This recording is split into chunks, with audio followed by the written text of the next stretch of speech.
students.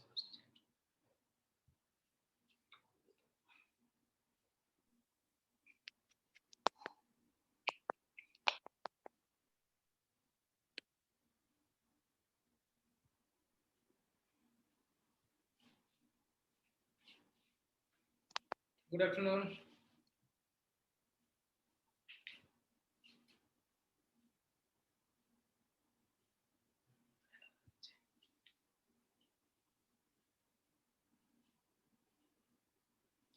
Hello बच्चों, good evening सभी को। ठीक हो सब लोग?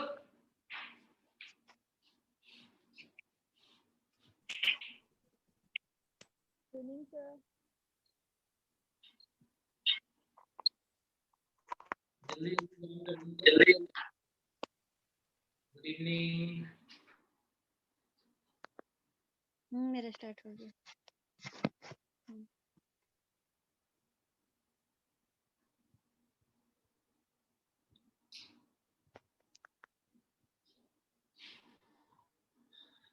तो बच्चों, हम लोग लास्ट में मेटाबॉलिज्म तक पढ़ चुके थे।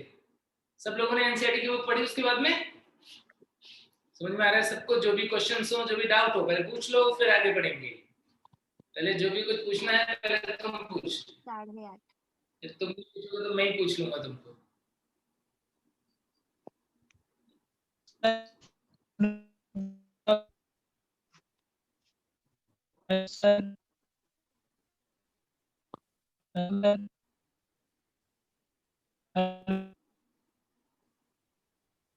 बच्चे, आवाज नहीं आ रही है तुम्हारी, करते बिल्कुल। तुम मैसेज कर दो, यदि कोई भी क्वेश्चन है मैसेज कर दो फटाफट से। सर, हाँ बच्चे, बाइनरी फ्यूजन और मल्टीपल फ्यूजन के एक बार और समझाइए तो। देखो बाइनरी वर्ड का मीनिंग क्या होता है? टू। तो बाइनरी फिजन में क्या होगा? एक ऑर्गेनिज्म डिवाइड होगा कितने ऑर्गेनिज्म में? टू डॉटर ऑफस्प्रिंग्स के अंदर। और मल्टीपल फिजन जब होगा तब मल्टीपल, बहुत सारे फिजन मतलब टूटना, यानी कोई एक ऑर्गेनिज्म बहुत सारे छोटे छोटे ऑर्गेनिज्म में टूट रहा होगा, तो उसे बोल देंगे मल्टीपल फिजन। बाइनरी फिजन और मल्टीपल फिजन में डिफरेंस होता है डॉटर कितने बन रहे हैं। प्रोसेस ऑलमोस्ट एक जैसा ही होगा, ठीक है। तो यदि दो ही ऑफस्प्रिंग में ब्रेक हो रहा है तो बाइनरी फिजन बोल देंगे, और यदि बहुत सारे ऑफस्प्रिंग्स में ब्रेक हो रहा है तो फिर हम उसे क्या बोल देंगे? मल्टीपल फिजन, ठीक है।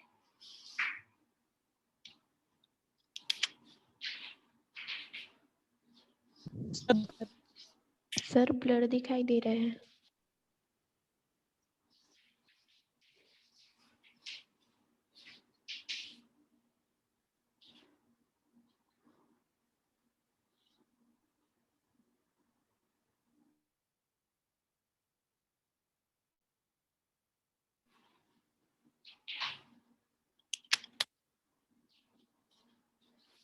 ठीक है, बुला रहा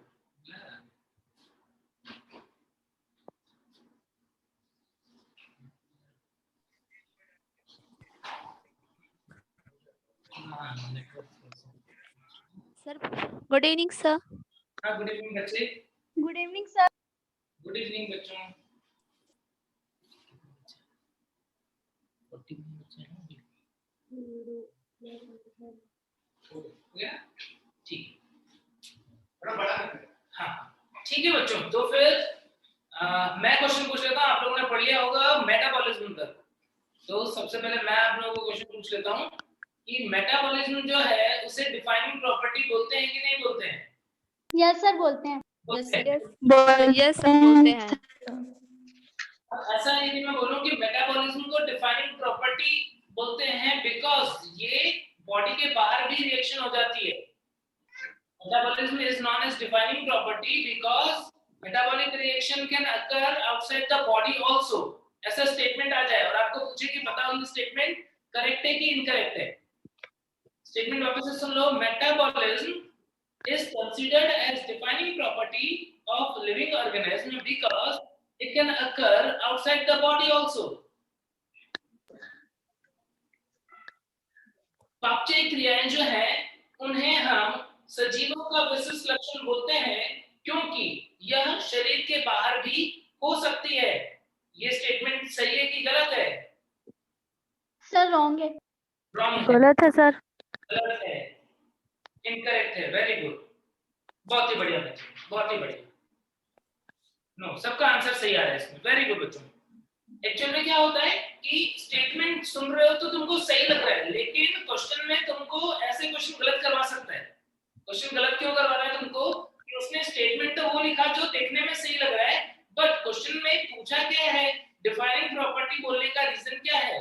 रीजन है कि सारे के सारे लिविंग में ये प्रॉपर्टी देखने को मिलती है और नॉन लिविंग में ये प्रॉपर्टी एब्सेंट होती है, तो इसलिए हम डिफाइनिंग बोलते हैं।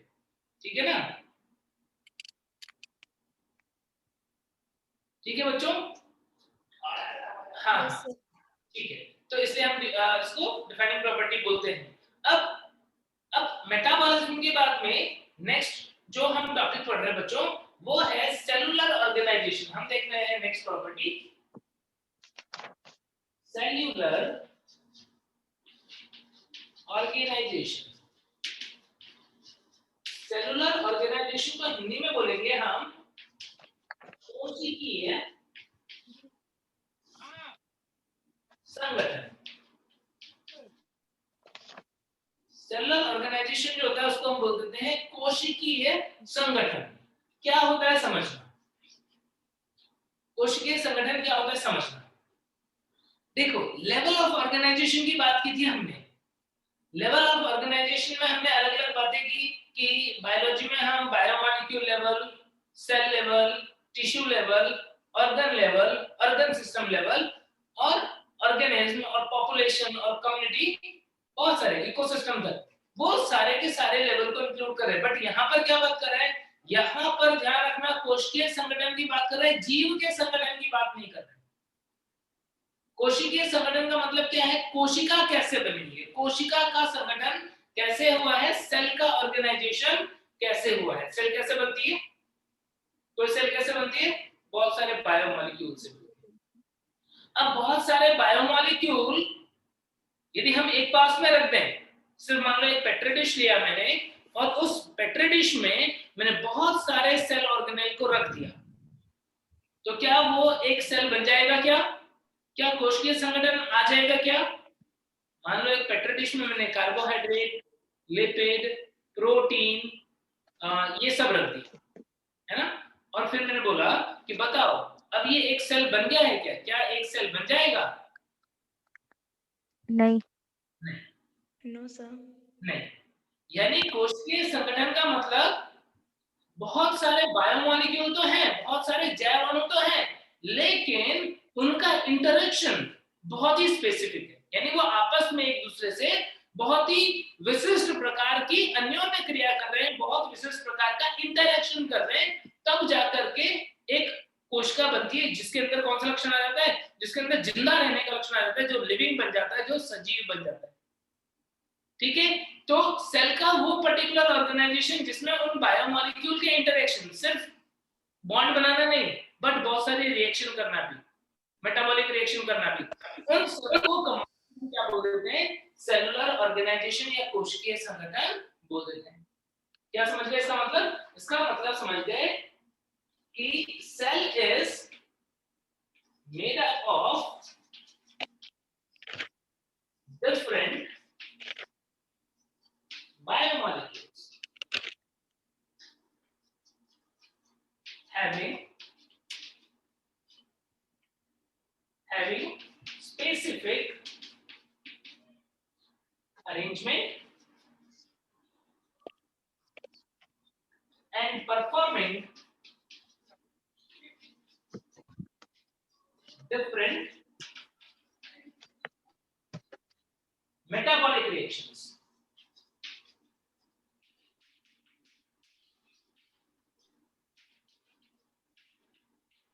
और यही ऑर्गेनाइजेशन जो है, this organization is known as cellular organization. Hindi medium वाले बच्चे जो है वो ध्यान से समझना, हिंदी में रिपीट करवा रहा हूं, हिंदी मीडियम वाले बच्चे जो है वो हिंदी में लिख लें कि कोशिका जो है, लिखो कि कोशिका विभिन्न प्रकार के जैव अणुओं से मिलकर बना है। हिंदी मीडियम वाले बच्चे लिख लो, कोशिका संगठन क्या होता है, कोशिका विभिन्न प्रकार के जैव अणुओं से मिलकर बना होता है। कोशिका विभिन्न प्रकार के जैव अणुओं से मिलकर बना होता है जो कई उपापचयी क्रियाएं संपन्न करते हैं। तो कई उपापचयी क्रियाएं संपन्न करते हैं। यही संगठन कोशिकीय संगठन कहलाता है। यही संगठन कोशिकीय संगठन कहलाता है। समझ गए सब बच्चों? सेलुलर ऑर्गेनाइजेशन का मतलब सेल का ऑर्गेनाइजेशन। और सेल कैसे बना है? सेल का ऑर्गेनाइजेशन कैसे है? डिफरेंट बायोमोलिक्यूल एक दूसरे से जुड़े हुए स्पेसिफिक अरेंजमेंट में और बहुत सारे रिएक्शंस कर रहे हैं जिससे कि एक प्रॉपर्टी आ गई जिसको हमने क्या बोलते हैं? Cellular organization. अब क्या ये सेलुलर ऑर्गेनाइजेशन हर एक जीव के अंदर होता है? क्या हमारे अंदर भी बायोमोलिक्यूल ऐसे स्पेसिफिक इंटरेक्शन शो करते हैं? क्या सभी जीव के अंदर अमीबा हो, चाहे कोई बैक्टीरिया हो, चाहे कोई प्लांट हो, चाहे कोई एनिमल हो, क्या उन सबके अंदर ये विशिष्ट संगठन होता है कि नहीं होता है? सब में होता है सर। वायरस में होता है कि नहीं होता है? ये क्वेश्चन है। अब एक क्वेश्चन का आंसर दो। क्या वायरस में ये संगठन होता है कि नहीं होता है? वायरस में कोशिकीय संगठन है कि नहीं? नहीं। वायरस में कोशिकीय संगठन नहीं है। No sir. सब बच्चे मना कर रहे हैं। तो वायरस जिंदा की मुर्दा, लिविंग की नॉन लिविंग? दोनों है दोनों है सर, दोनों है दोनों है। तब कैसे हो गया ये? तब फिर मुझे कोई सब बताओ कि अरे ये कैसे पॉसिबल हो गया कि यदि उसके अंदर कोशिकीय संगठन नहीं है तो वो जिंदा कैसे हो गया?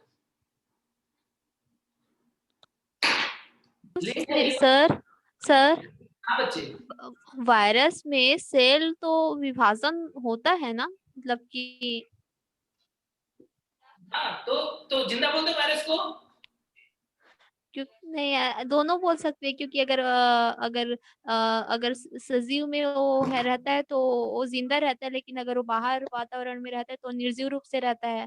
बिल्कुल सही बोल रहे हो बच्चे, वेरी गुड। और ये सेलुलर ऑर्गेनाइजेशन वाला कंसेप्ट तुम लगाओगे ना तो तुम्हें पता पड़ जाएगा कि वो कब जिंदा है कब जिंदा नहीं है। जब उस वायरस के पास ये संगठन आ जाता है तब वो जिंदा हो जाता है। लिविंग की प्रॉपर्टी पढ़ते हो? अब वायरस के पास ये संगठन कब आएगा? होस्ट का संगठन यूज करने लग जाएगा। होस्ट का सेलुलर ऑर्गेनाइजेशन या कोशिकीय संगठन जो है वायरस यूज करने लग जाएगा। जब वो वायरस होस्ट का सेलुलर ऑर्गेनाइजेशन यूज कर रहा होगा तब वो जिंदा हो जाएगा। यदि हम उसे उस सेल से निकाल के बाहर रख दें तब उस टाइम पे क्या होगा? वो इस उसके पास ये ऑर्गेनाइजेशन नहीं बचेगा, तब हम उसे नॉन लिविंग बोल देंगे। इसीलिए उसे लिविंग नॉन लिविंग के बीच में कनेक्टिंग लिंक बोल देते हैं। आगे बात समझ में? Yes sir. वायरस को तुम लोग नॉन लिविंग और लिविंग के बीच में कनेक्टिंग लिंक बोलते हो तो उसका एक जो बहुत ही इंपॉर्टेंट रीजन है वो रीजन यही है कि सेलुलर ऑर्गेनाइजेशन लिविंग का, हर एक लिविंग का डिफाइनिंग प्रॉपर्टी है उसके अंदर होता है। यदि किसी के पास नहीं होगा तो हम क्या बोल देंगे कि भाई ये तो नॉन लिविंग है। और जब हम वायरस के ऊपर एक कंसेप्ट अप्लाई करते हैं तो हमें पता पड़ जाता है कि वायरस जब शरीर के बाहर है, किसी होस्ट के बाहर है, तो उसके पास ये ऑर्गेनाइजेशन नहीं है, तब हम उसे नॉन लिविंग बोल देते हैं। जब वो होस्ट की बॉडी के अंदर एंटर हो जाता है तो होस्ट का सेलुलर ऑर्गेनाइजेशन यूज करना स्टार्ट कर देता है और फिर वो मल्टीप्लाई कर सकता है, अपनी कॉपी बना सकता है। ठीक है?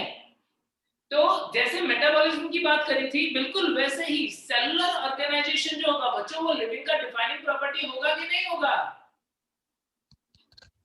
बोलो। होगा सर।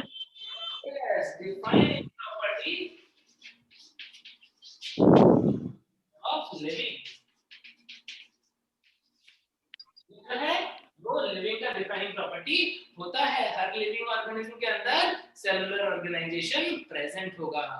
क्लियर हो गई सब बच्चों को बात? समझ गए ना सब लोग कि डिफाइनिंग प्रॉपर्टी क्या होती है और सेलुलर ऑर्गेनाइजेशन को हम डिफाइनिंग प्रॉपर्टी क्यों बोलते हैं? ठीक है? Yes sir. अब नेक्स्ट प्रॉपर्टी की बात करेंगे जो एनसीईआरटी में दिया है। एक और प्रॉपर्टी, लास्ट प्रॉपर्टी इसको भी डिस्कस कर लेंगे, वो है कॉन्शियसनेस यानी चेतना। हिंदी मीडियम वाले बच्चों को समझ में आ गया कोशिकीय संगठन क्या होता है? सब बच्चे समझ गए ना? Yes sir. तो फिर अब हम नेक्स्ट बात कर लेते हैं कॉन्शियसनेस। कॉन्शियसनेस को हिंदी में बोलते हैं चेतना।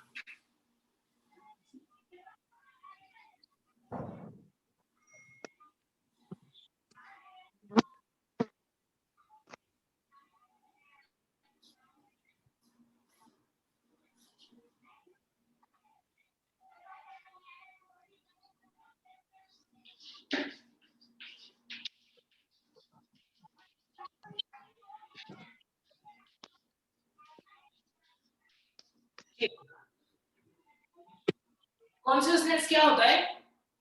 ध्यान देना, बहुत सिंपल सी बात है कि कोई भी ऑर्गेनिज्म जो एनवायरनमेंट के अंदर चेंज हो रही है, कोई भी उसके अंदर एक इनपुट आ रहा है, कोई स्टिमुलस आ रहा है, तो उस स्टिमुलस, उद्दीपन, हिंदी में स्टिमुलस को बोलते हैं उद्दीपन, या कोई संवेदना जो है, उस उद्दीपन के लिए, स्टिमुलस के लिए यदि कोई ऑर्गेनिज्म कोई प्रतिक्रिया कर पाता है, रिएक्शन कर पाता है, तो वही उसकी चेतना है।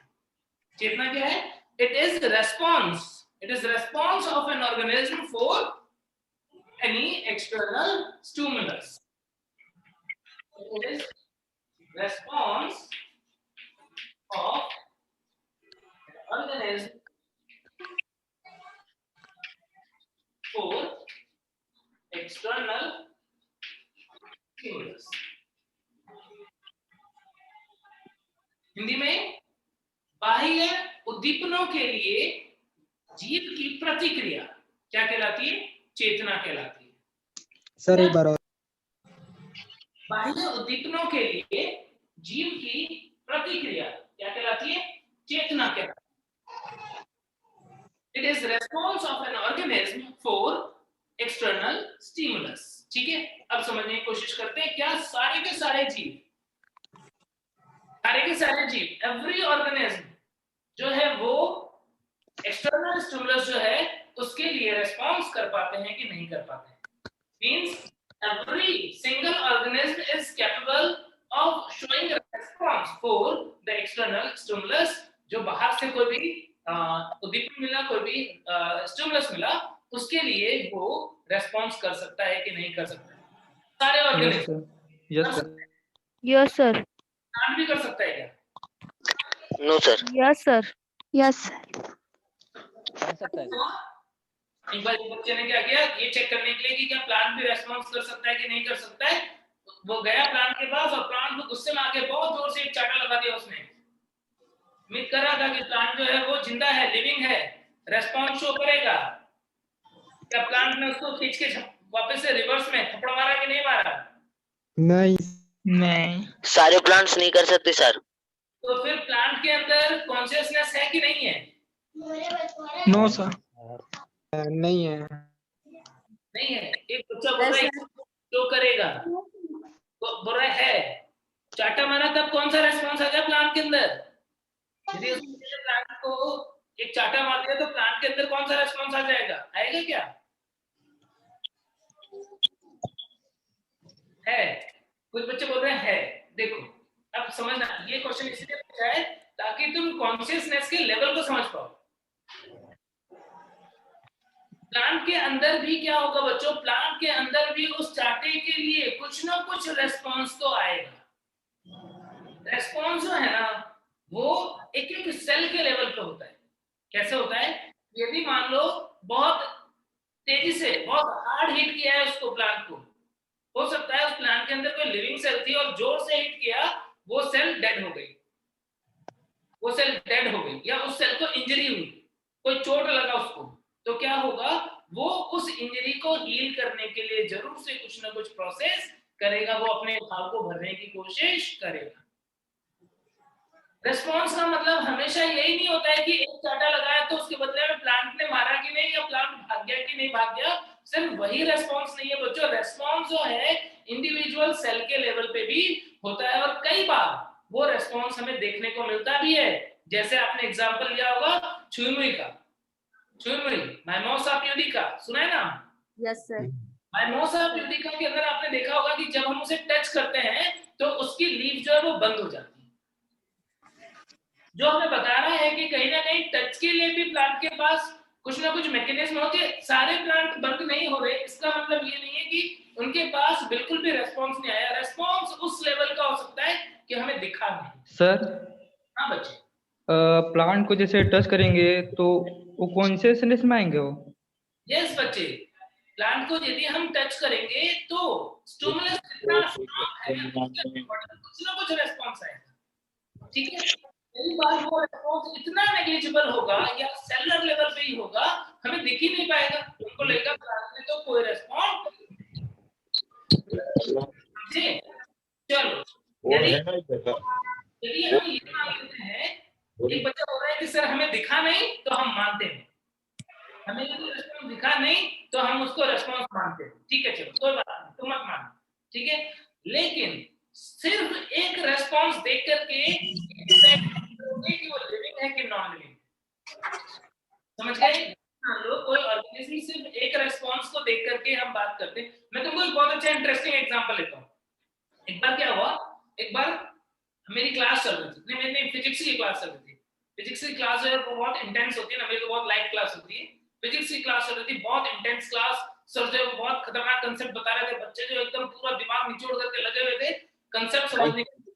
और फिर क्या हुआ, इससे क्या हो गया फिर पेन वो अचानक से वो गिर गया, बेहोश होकर गिर गया। सर तो हाँ सुनो, कंसेप्ट सुनो। तो फिर क्या, वो बच्चा गिर गया, बेहोश होकर गिर गया। अब मैंने उसको उठाया, फिर हमने क्या किया, हम उसको चाटे मार रहे हैं, अरे उठो उठो, क्या हो गया, उठो उठो उठो। वो कुछ रेस्पॉन्ड नहीं कर रहे हैं। यदि वो कोई रेस्पॉन्ड नहीं कर रहा है तो क्या उस टाइम पे ही हम सब लोग एक दूसरे को बोल देंगे क्या, आई एम सॉरी, बचा नहीं आए? नो सर, अभी नहीं बोलेंगे। तो बोल रहे हैं कि नहीं सर, ये चाटे मारने से थोड़ी वो हो गया। फिर बच्चे बोल रहे नहीं सर, इसके मुंह पे पानी डालो ना, इसको पानी डालो, ऐसे पानी के छींटे मारो, शायद उठ जाएगा। फिर क्या किया मैंने, पानी के छींटे लिए, पानी के छींटे मारे। सपोज पानी के छींटे मारने पे भी नहीं उठ रहा है, क्या बोल दोगे सब लोग एक दूसरे को, आई एम सॉरी, डॉक्टर बन गए, आई एम सॉरी, बचा नहीं पाए। नेवर। फिर क्या करोगे, फिर किसी ने बोला कि सर हो सकता है इसको ये खा के नहीं आया था ना, इसकी बॉडी के अंदर ग्लूकोज की कमी थी, ब्रेन को ग्लूकोज नहीं मिल रहा था और बहुत ज्यादा एग्जॉस्ट हो गया पढ़ने में, इसलिए बेहोश हुआ, इसको ग्लूकोज वाला पानी पिला दो, फटाफट से ग्लूकोज पिलाते। एक बच्चा जो ग्लूकोज घोल के लाया, उसको ग्लूकोज पिला दिया।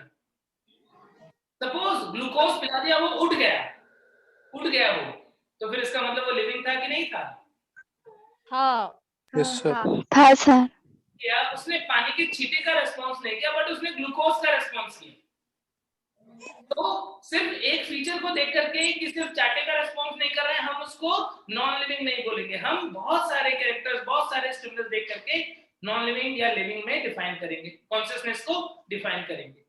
सपोज हम उसको ग्लूकोज पिलाते, तब भी नहीं उठ रहा, तब क्या करते? तब तुम तो डॉक्टर बन जाओगे, तुम्हें पता होगा, एट्रोपिन का इंजेक्शन लगाया, एट्रोपिन जो है उसका इंजेक्शन लगा दिया, लगाते ही देखा वो फटाफट से उठ गया। क्या कुछ मेडिसिन के लिए उसने रेस्पॉन्स शो किया? यदि किया तो इसका मतलब वो डेड नहीं था, वो नॉन लिविंग नहीं था, वो लिविंग था। कुछ फैक्टर के लिए रेस्पॉन्स नहीं कर रहा था, कुछ के लिए रेस्पॉन्स कर रहा था। आई बात समझ में? तो उससे क्या कंसेप्ट निकलता है कि यदि कोई ऑर्गेनिज्म टच के लिए रेस्पॉन्स नहीं कर रहा है तो इसका मतलब ये मत बोलना कि वो अनकॉन्शियस है, वो नॉन लिविंग है। क्या करना, देखना कि बाकी फैक्टर्स जो हैं, बाकी जो स्टिमुलस है उनके बच्चे ना अपने माइक जो है ना उनको म्यूट रखो। यदि तुम्हें पूछना होता है ना कुछ, तभी माइक को ऑन करना, अदरवाइज बीच में तुम्हारी आवाज आती है ना तो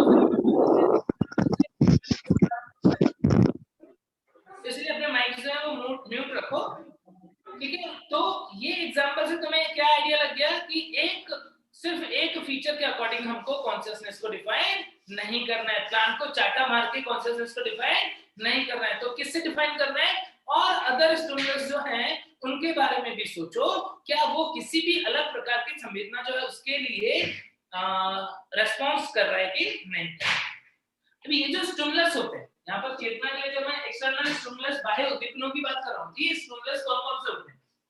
अलग अलग टाइप के हो सकते हैं।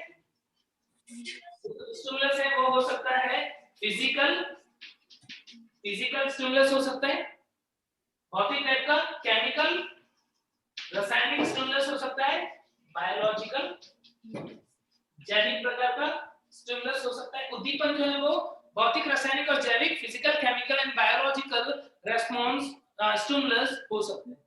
चलो फिजिकल स्टिमुलस के कुछ एग्जांपल देखते हैं जिसके लिए नॉर्मली ऑर्गेनिज्म रेस्पॉन्स शो कर रहे होते हैं। क्या क्या फिजिकल में आ जाएगा? टच के लिए रेस्पॉन्स करते हैं ऑर्गेनिज्म। लाइट, टच के लिए रेस्पॉन्स, लाइट के रेस्पॉन्स, प्रिक करेंगे उसके लिए रेस्पॉन्स। तो ऐसे कुछ रेस्पॉन्स जो है उनको हम फिजिकल रेस्पॉन्स बोलते हैं, ठीक है। केमिकल रेस्पॉन्स, हम मान लो O2 ले रहे हैं, CO2 बाहर निकाल रहे हैं, तो O2 CO2 की कॉन्सेंट्रेशन में कुछ चेंज हुआ, कोई केमिकल पॉइजन है, मान लो एसिड है, बेस है, पॉइजन्स हैं, उनके लिए रेस्पॉन्स कौन सा होगा? केमिकल। बायोलॉजिकल रेस्पॉन्स क्या हो सकता है? बायोलॉजिकल स्टिमुलस क्या हो सकता है? Temperature. Temperature is not biological, वो तो फिजिकल है। Temperature is a physical factor. Stimulus biological में, जैसे तुमने देखा कि किसी ऑर्गेनिज्म के अंदर कोई बैक्टीरिया एंटर हो गया, वायरस एंटर हो गया, उसके लिए बॉडी रेस्पॉन्स कर रही है, क्या है वो? Biological response. पैथोजेंस हो सकते हैं, बैक्टीरिया, वायरस, फंजाई, इस टाइप का स्टिमुलस है बायोलॉजिकल। तो क्या बात हो गई? बात ये हो गई कि हमने देखा प्लांट टच के लिए रेस्पॉन्स नहीं कर रहा है, लेकिन क्या वो फोटोपीरियडिज्म शो कर रहा है? प्लांट फोटोपीरियडिज्म शो कर रहा है। फोटोपीरियडिज्म मतलब जानते हो? दीप्तकालिका बोलते हैं हिंदी में, दीप्तकालिका, फोटोपीरियडिज्म। तो प्लांट जो है वो लाइट की ड्यूरेशन के अकॉर्डिंग फ्लावरिंग कर पाता है कि नहीं कर पाता है, ऐसी कुछ प्रॉपर्टी है। तो क्या वो हम कॉन्शियसनेस में काउंट करेंगे कि नहीं करेंगे? करेंगे सर। बिल्कुल करेंगे। तो करेंगे सर। करेंगे सर। अब तुम समझ गए कि मैं क्या बोलना चाह रहा था? मैं यही बोलना चाह रहा था कि जब हम कॉन्शियसनेस को देखेंगे तो सिर्फ टच के बारे में ही मत सोचना, जितने भी फैक्टर्स होते हैं उनके बारे में सोचना। इसमें से यदि एक आध फैक्टर के लिए काम नहीं भी कर रहा है या कुछ फैक्टर के लिए काम नहीं भी कर रहा है बट अदर के लिए कर रहा है, तो हम उसे जरूर से किस कैटेगरी में रखेंगे? उसे हम लिविंग की कैटेगरी में रखेंगे। तो क्या अब बैक्टीरिया से लेकर के और हम इंसानों तक और हायर प्लांट तक सबके सब ऑर्गेनिज्म कॉन्शियसनेस शो करते हैं कि नहीं करते हैं? Yes sir. करते हैं सर। सर क्या नॉन लिविंग भी कॉन्शियसनेस शो करते हैं? No sir. नहीं करते। No non sir. लिविंग होते हैं वो कॉन्शियसनेस नहीं करते, सारे लिविंग शो करते हैं। इसका मतलब क्या हुआ? इसका मतलब ये हुआ कि consciousness is sir property of living. Consciousness जो है उसे हम लिविंग की डिफाइनिंग प्रॉपर्टी बोल देंगे। सर हाँ बच्चे बोलो बच्चे।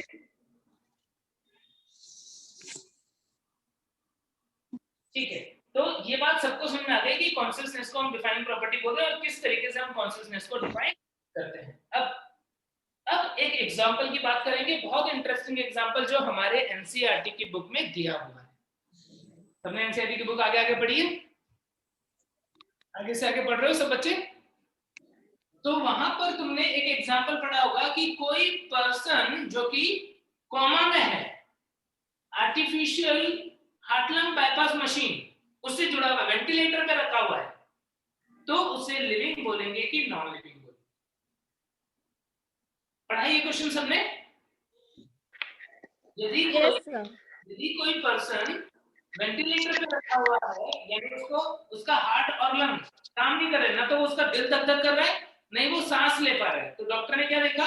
डॉक्टर ने बोला कि पेशेंट को वेंटिलेटर पे रखना पड़ेगा। वेंटिलेटर होता है artificial heart lung bypass machine, जहां पर मशीन के थ्रू बॉडी में ब्लड जो है उसको पंप किया जाता है और ऑक्सीजन उसके अंदर मिक्स की जाती है। हार्ट और लंग को बाईपास करके उसके ब्रेन को जिंदा रखने की कोशिश की जाती है, उसको बोलते हैं हम means heart lung bypass machine या वेंटिलेटर। तो कोई एक आदमी है, तो हम एक केस करते हैं कि कोई बहुत भयानक ट्रॉमा वाला केस है, हेड इंजरी वाला केस है, कोई वो ड्राइव कर रहा था, उसको बहुत जोर से चोट लग गई और हेड इंजरी वगैरह हो गई, उसको ना मतलब वो डेथ लाइक कंडीशन में हॉस्पिटल पे आया, बहुत क्रिटिकल कंडीशन में। मान लो तुम बड़े डॉक्टर बन गए हो, तुम बहुत बड़े सर्जन हो, तुमने क्या बोला? जल्दी से अपने स्टाफ को बोला ओटी तैयार करो, ऑपरेशन थिएटर तैयार करो, पेशेंट का ऑपरेशन करना पड़ेगा, इसकी हालत बहुत क्रिटिकल है।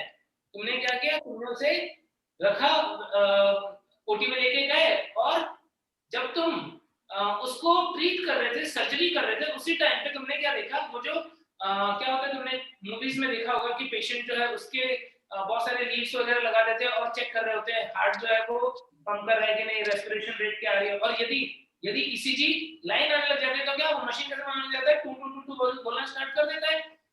अब तुमने देखा कि पेशेंट का हार्ट बीट नहीं कर रहा, पंप नहीं कर रहा है, अब वो पेशेंट सांस नहीं ले पा रहा है, क्या करोगे?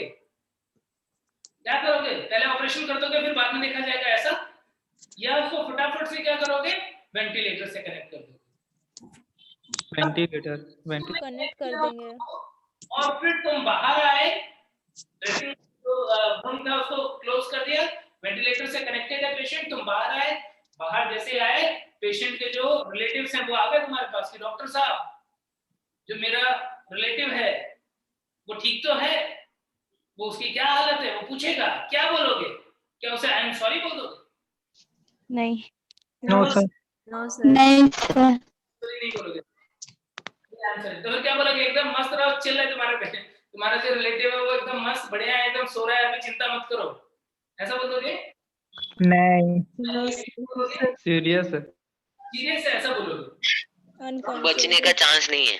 देखते होगे तो तुम जानते हो कि नॉर्मली ऐसी कंडीशन में क्या होता है, नॉर्मली ऐसी कंडीशन में डॉक्टर जो है वो बड़े खतरनाक से आंसर देते हैं, बोलते हैं कि पेशेंट की हालत बहुत क्रिटिकल है, पेशेंट की हालत जो है बहुत सीरियस है, यानी हमारे हाथ में कुछ नहीं है, अब सब कुछ ऊपर वाले के हाथ में है, पेशेंट को यदि 6 घंटे में होश नहीं आया, 8 घंटे में होश नहीं आया तो फिर हम कुछ कर नहीं सकते हैं, अब इन्हें दवाओं की नहीं, इन्हें दुआओं की जरूरत है। क्या सर ये मूवीज में तो हमने बहुत देखा है, तो अब एमसीडीटी अप्लाई करने का टाइम आ गया ये चीज। काम के बाद जाएंगे। एक्सक्यूज मी सर, प्लीज अपना माइक ऑफ कर दीजिए। एक्सक्यूज मी सर, कर दो अपने। Excuse me sir, sir voice box जो है ना इम्पोर्टेंस अगर बहुत इम्पोर्टेंट तो बोलिए, या फिर ये जो चैट बॉक्स है ना उसको यूज करने के लिए बोलिए क्योंकि प्रॉब्लम्स हो रही है साउंड में। बच्चे तुम ना चैट बॉक्स का यूज करो, मैं लगातार चैट बॉक्स पे मैसेजेस देख रहा हूँ, जिसका जो भी मैसेज आता है ना उसके अकॉर्डिंग मैं उस चीजें जो है वो करता जाता हूँ आगे उसको प्रोसीड। तो तुम ना माइक ऑफ रखो, यदि किसी को बोलना है ना तो माइक पे बोलो, अदरवाइज ना तुम यहाँ मैं तुमको जो क्वेश्चन पूछ रहा हूँ ओनली यस और नो इतना ही तुमको आंसर लिखना होगा मोस्टली, तो तुम ना चैट बॉक्स में वो आंसर यस या नो जो है वो लिखो, ठीक है? अदरवाइज मेरी तरफ से म्यूट करूंगा। ये बच्चे सुनो सर, ये हमने म्यूट ऑल किया तो वो कर सकते हैं ना। अब ना यदि किसी को कुछ पूछना हो ना इंडिविजुअली कि मेरा प्रॉब्लम बड़ा है मैं लिख नहीं सकता हूँ, तो वो अपने आप को अनम्यूट करके मुझे क्वेश्चन पूछो, अदरवाइज ना सुनने की कोशिश करो ज्यादा से ज्यादा। मैं तुम्हारे हर एक जो तुम्हारे माइंड में प्रॉब्लम आ सकती है या इवन नहीं भी आ रही है वो सारे के सारे लेकर के पढ़ाता हूँ, मतलब यदि ये मेरी तरफ से भी मैं बोलता जाऊंगा ना तो भी तुम्हारे हर एक जो डाउट है ना वो ऑटोमेटिकली तुम देखोगे कि मैं डिस्कस कर रहा हूँ, है ना, और विद एग्जांपल, बहुत अच्छे एग्जांपल के साथ, ठीक है? तो उसके इसमें हमने क्या देखा, हमने देखा कि उसके पेरेंट को जो मतलब उसके रिलेटिव थे उसको डॉक्टर ना क्लियरली नहीं बोल रहे, वो ये भी नहीं बोल रहे कि आपका पेशेंट बची जाएगा या जिंदा है, ना ये बोल रहे हैं कि आपका पेशेंट मर चुका है, वो क्या बोल रहे हैं कि ना कि अब हालत बहुत खराब है, कुछ टाइम वेट कर लो, कुछ भी हो सकता है, हम कह नहीं सकते।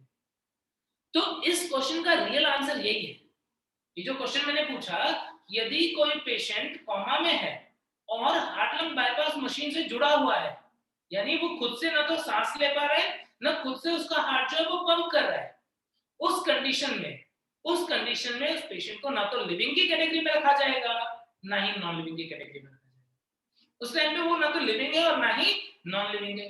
क्यों ऐसा?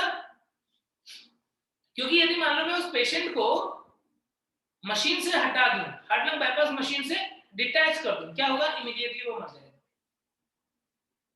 इमीडिएटली थोड़ी देर में उसके ब्रेन को सप्लाई ऑक्सीजन की बंद हो जाएगी, वो मर जाएगा। लेकिन हम उसको मरने नहीं दे रहे, हमने क्या किया हुआ है, हमने उसके ब्रेन को जिंदा रखा हुआ है ये सोच के कि ब्रेन अपनी एक्टिविटीज को इंप्रूव करे, हो सकता है ब्रेन जो है वो सिग्नल्स को सही से बॉडी के अंदर ट्रांसफर करने लग जाए जिससे कि उसका हार्ट काम करने लग जाए, उसका लंग जो है वो काम करने लग जाए, ये सोच के हमने उसे वेंटिलेटर पे रखा है।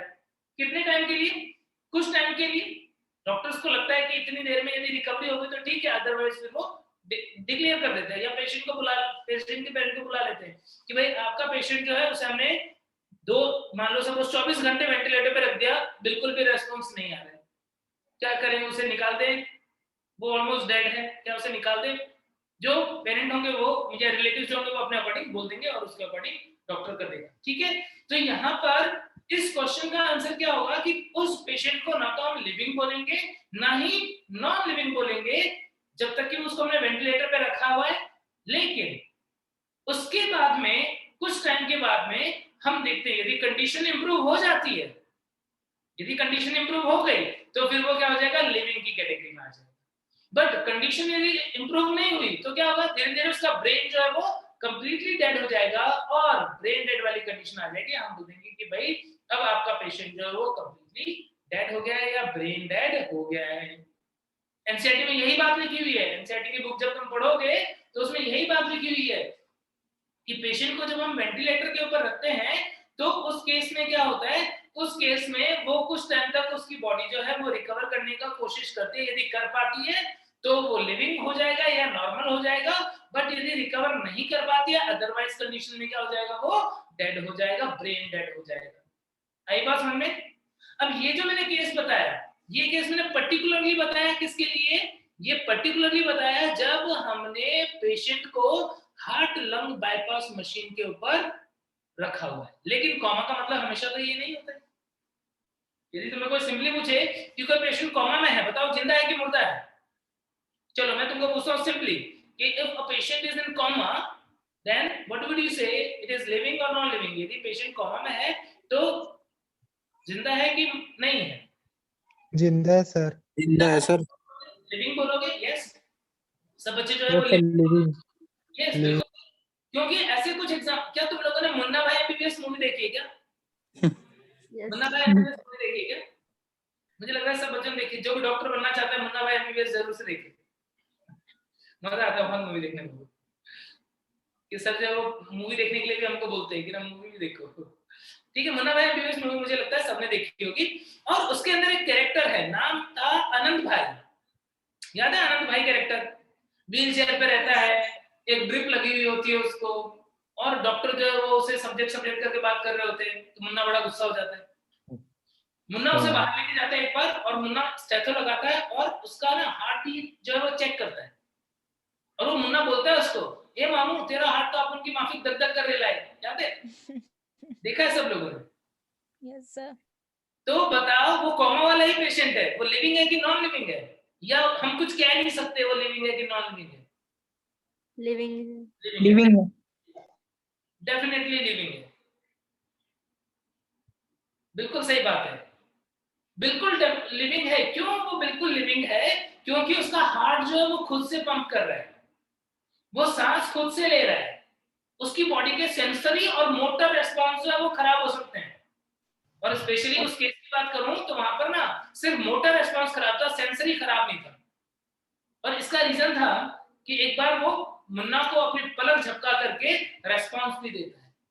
तो कई बार कॉमा में जो पेशेंट होते हैं उनके अंदर हो सकता है कि सिर्फ मोटर लॉस हो, सुन रहा है सब कुछ, दिमाग समझ रहा है सब कुछ, हार्ट पंप कर रहा है, इनवॉलंटरी एक्टिविटीज सारी चल रही है, डाइजेशन चल रहा है, एक्सक्रीशन चल रहा है, वो सारी चीजें चल रही है, लेकिन बोल नहीं पाता है, वो एक्सप्रेस नहीं कर पाता है। क्यों? क्योंकि ब्रेन का कुछ पार्ट काम नहीं कर रहा। कौन सा पार्ट? जो मोटर एक्टिविटी के लिए रिस्पॉन्सिबल था वो पार्ट काम नहीं कर पा रहा। यदि ऐसा कोई पेशेंट है जिसके ब्रेन का कुछ पार्ट काम नहीं कर रहा बट बॉडी का मोस्ट ऑफ द फंक्शन चल रहा है या वो कर सकता है, उसको वेंटिलेटर की जरूरत नहीं है, तो उसे हम डेफिनेटली लिविंग बोलेंगे। तो सिंपल कॉमा में पेशेंट है तो क्या होगा, उसका आंसर। बट यदि उसका ब्रेन, हार्ट और लंग्स और इन्वॉल्यूंटरी एक्टिविटी ये सब काम नहीं कर रही है तो हमने वेंटिलेटर पे रखा है कुछ टाइम के लिए, ये कोशिश करने के लिए कि ब्रेन काम करना स्टार्ट कर जाए। उस पर्टिकुलर सिचुएशन में उसे ना तो लिविंग बोलेंगे ना ही नॉन लिविंग बोलेंगे। यदि वो नॉर्मल कंडीशन में आ जाता है तो वो वापस से क्या हो जाएगा, लिविंग हो जाएगा। यदि वो अपनी नॉर्मल कंडीशन को रिटेन नहीं कर पाता है तो उस केस में वो क्या हो जाएगा, ब्रेन डेड हो जाएगा। क्या कॉन्शियसनेस की बात सबको समझ आ गई क्या? Yes sir. ठीक है, चलो वेरी गुड। तो ये एक बच्चा बोल रहा है सर यदि किसी का फुल बॉडी पैरालिसिस हो गया तो वो लिविंग होगा? बिल्कुल होगा बच्चों। क्यों? क्योंकि सिर्फ मोटर एक्टिविटी काम नहीं कर रही। पैरालिसिस हुआ तो एक पर्टिकुलर पार्ट का या फुल बॉडी का मोटर सेंसरी काम नहीं कर रहा, ऑटोनॉमिक काम कर रहा है। क्या हमने बोला डिफरेंट फीचर्स के लिए चेक करो, क्या हम उसे दवाइयां दे रहे हैं, मेडिसिन दे रहे हैं, तो क्या वो मेडिसिन का रिस्पॉन्स कर रहा है क्या उसकी बॉडी?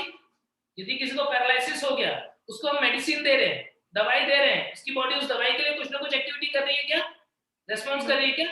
यदि कर रही है तो जिंदा है, जिंदा है। यस, समझ गए ना? सिर्फ एक फीचर देख करके आंसर मत देना कि पैरालिसिस हो गया अब क्या बोले, चलो टच के लिए नहीं कर रहा, टच के लिए रेस्पॉन्स नहीं कर रहा, डॉक्टर जो उसे ट्रिक करके देखते हैं कि कितना सेंसरी रेस्पॉन्स आ रहा है, मान लो नहीं आ रहा है, मोटर रेस्पॉन्स नहीं आ रहा है, तो सिर्फ इसके अकॉर्डिंग नहीं बोल देंगे कि उसके अंदर कॉन्शियसनेस है कि नहीं, बाकियों के लिए भी देखो, लाइट के लिए देखो, टेम्परेचर के लिए देखो, O2 CO2 के लिए देखो, कोई अदर केमिकल के लिए देखो, कोई बैक्टीरिया वायरस है इनके लिए देखो, यदि वो इनमें से कुछ के लिए काम नहीं कर रहा है, कुछ के लिए कर रहा है, इसका मतलब कॉन्शियस है।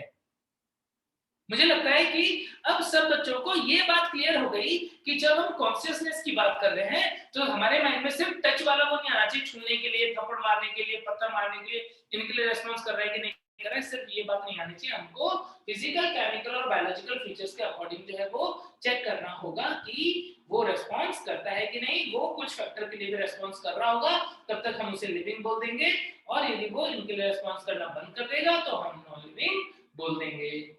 क्लियर होगी बात? अब हम बात करते हैं ह्यूमन के अंदर एक बहुत ही इंपॉर्टेंट फीचर की। ह्यूमन के अंदर एक बहुत ही इंपॉर्टेंट प्रॉपर्टी होती है जिसको बोलते हैं हम सेल्फ कॉन्शियसनेस। सेल्फ कॉन्शियसनेस,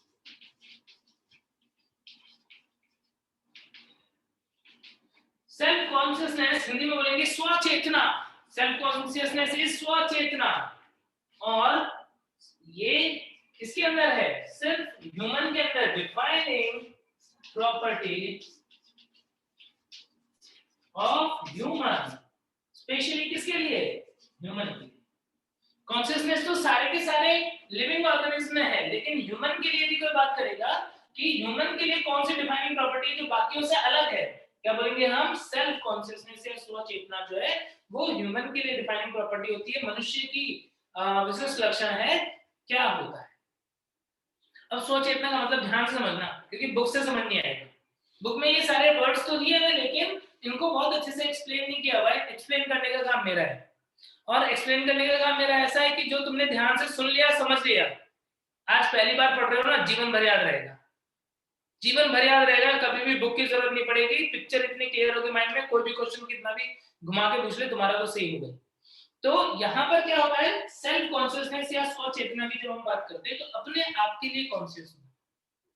अपने आप के लिए कॉन्शियस होना का मतलब क्या होता है कि मनुष्य जो है वो अपनी स्थिति के बारे में अवेयर है, अपने बारे में अवेयर है। किस टाइप से? कि जैसे मान लो मैं तुमको पढ़ाने के लिए आया, मैं एक मनुष्य हूं और मैं तुमको पढ़ाने के लिए आया। जब मैं पढ़ाने के लिए तुमको आया तो मैंने क्या किया? मैंने एक बार मिरर में अपना फेस देख लिया, तो कुछ लगा हुआ तो नहीं है, बाल वैसे तो सही नहीं है, लेकिन फिर भी ठीक है कि नहीं, देखने लायक तो हूँ, ठीक है। तो एक बार जो है हल्का सा अपने आप को थोड़ा सा प्रिपेयर कर ले कि हाँ अभी मैं क्लास के लिए जाऊँ। या जब मैं बाहर जाता हूँ, सपोज मार्केट में मैं घूमने के लिए गया, तो मेरे माइंड में कहीं ना कहीं रहता है कि जो लोग मुझे देखेंगे तो कहीं वो मेरे बारे में क्या सोचेंगे। यदि मैं बाहर कहीं घूमने गया, मैं तुमको पढ़ा रहा हूँ, तो मेरे अंदर स्वचेतना मीन्स जब मैं पढ़ाता हूँ ना, तो मैं सोचता हूँ कि ये जो मैं पढ़ा रहा हूँ वो पढ़ने के बाद में बच्चा जो है वो मेरे बारे में क्या सोचेगा, कि सर जो है वो अच्छा तो पढ़ाते हैं, या सर जो है वो मीन्स उनका तरीका कैसा है, या वो ठीक तो है, कहीं वो मेरे बारे में खराब तो नहीं सोच रहे होंगे कि सर ना ये कैसे पढ़ा रहे हैं, इनको तो पढ़ाना नहीं आता, ऐसे सब। तो ये सारी चीजें सोचना, ये है स्वचेतना। दूसरे एनिमल नहीं सोचते। मान लो एक डॉग है, एक कुत्ता है, वो बाहर घूमने निकला, तो क्या वो उससे पहले अपने आप को मिरर में देखना पसंद करेगा कि मेरे कहीं कुछ गंदा मिट्टी उट्टी तो नहीं लगी, झाड़ के दौरान साफ करके जाऊं? नहीं, कोई दूसरा एनिमल ऐसा नहीं करता। स्वचेतना इस कि हम अपनी स्थिति के बारे में अवेयर हो, हमें इस चीज के बारे में फर्क पड़ता हो कि दूसरे लोग हमारे बारे में क्या सोचते हैं, सोसाइटी में हमारा प्लेस क्या है, इस प्लेनेट अर्थ के ऊपर हमारा प्लेस क्या है, हमारे काम करने से हमारे ऊपर और दूसरों के ऊपर क्या फर्क पड़ता है। इन सब चीजों के बारे में अवेयर होना ही क्या होता है? Self consciousness, स्वचेतना। सर, हाँ बच्चे। हिरन भी तो शेर को देख के भगता है ना? बच्चे, जो हिरन जो है वो शेर को देख के भाग रहा है, ये क्या है बताएं? This is normal consciousness. ये कॉन्शियसनेस है, ये चेतना है। देखो, हिरन को इकोसिस्टम में उसके रोल के बारे में नहीं पता है। हिरन को ये नहीं पता है कि इकोसिस्टम में उसका रोल कहाँ पे है, वो किसके लिए फूड है, वो किसके लिए फूड नहीं है, उसके नंबर ज्यादा होने से, कम होने से, इन सब से क्या फर्क पड़ता है, उसके बारे में उसको नहीं पता। उसके अंदर कॉन्शियसनेस है, चेतना है। वो जो तुम सोच रहे हो ना, वो चेतना है। मतलब उसने देखा शेर, अभी शेर मुझे खाएगा, मुझे अपने आप को बचाना है, दैट्स इट। लेकिन मनुष्य जो है उसके पास सेल्फ कॉन्शियसनेस है, उसको सब पता है। यदि शेर उसे खाने के लिए आ रहा है तो उसे ये भी पता है कि शेर क्यों खाना चाहता है, उसे ये भी पता है कि मेरी पोजीशन क्या है। उसके अकॉर्डिंग यदि किसी इंसान के पास या किसी एनिमल के पास सेल्फ कॉन्शियसनेस होता है तो उसके अकॉर्डिंग वो जब सोचता है ना तो क्या होता है, उसके पास उसका माइंड डिफरेंट आइडियाज देता है। आज इस नेचर के अंदर यदि हम बात करें कि जितने भी एनिमल हैं उस एनिमल में ह्यूमन की पोजीशन सबसे ऊपर है। कोई बच्चा ये तो नहीं सोच रहा कि सर हर कोई अपने बारे में यही सोचता है। चींटी को पूछा मैंने कि बताओ इस नेचर में सबसे सुपीरियर एनिमल कौन सा है, तो चींटी ने बोला मैं हूं। वैसे इंसान के बारे में पूछा तो इंसान बोल रहा है सबसे सुपीरियर मैं हूं। ठीक है, नहीं, सच्चाई है कि एनिमल किंगडम के अंदर सबसे सुपीरियर लेवल पे, सबसे ज्यादा डेवलप्ड लेवल पे यदि हम बात करें तो इंसान है। क्यों है इंसान सबसे सुपीरियर? क्योंकि उसके पास प्रॉपर्टी है सेल्फ कॉन्शियसनेस। उसको पता है कि मेरे किसी पर्टिकुलर काम करने से नेचर पे क्या फर्क पड़ता है, उससे क्या गुड और क्या बैड इफेक्ट होते हैं, और उसको खुद को क्या बेनिफिट हो रहा है, खुद के लिए क्या गुड है क्या बैड है, और उसके अकॉर्डिंग उसकी एक्टिविटीज होती है ना वो चेंज होती है। और उसकी इन एक्टिविटीज के चेंज होने की वजह से ही उसका इस नेचर में एक अलग सा रोल आ गया। वो चीजों को मैनिपुलेट कर पा रहे हैं, चेंज कर पा रहे हैं।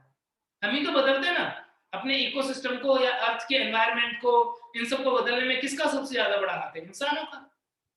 दूसरे एनिमल थोड़ी पेड़ काटेंगे, अपने को बेनिफिट है पेड़ काटेंगे। फिर कुछ लोग, कुछ के पास ये, कुछ का माइंड जो है वो कैलकुलेट कर रहा है, अपनी पोजीशन बोल रहा है पेड़ काटने से तो हमको नुकसान होगा, पेड़ लगाएंगे भी कि अच्छा चलो फिर वृक्षारोपण करो, जंगल लगाओ, पेड़ लगाओ, वो भी करेंगे। कुछ जो है वो क्या करेंगे, एनिमल्स को हंट करेंगे अपने बेनिफिट के लिए। आज जो है हिरण पका के खाएंगे, ऐसा सोच लिया, हिरण मारने पहुंच गए।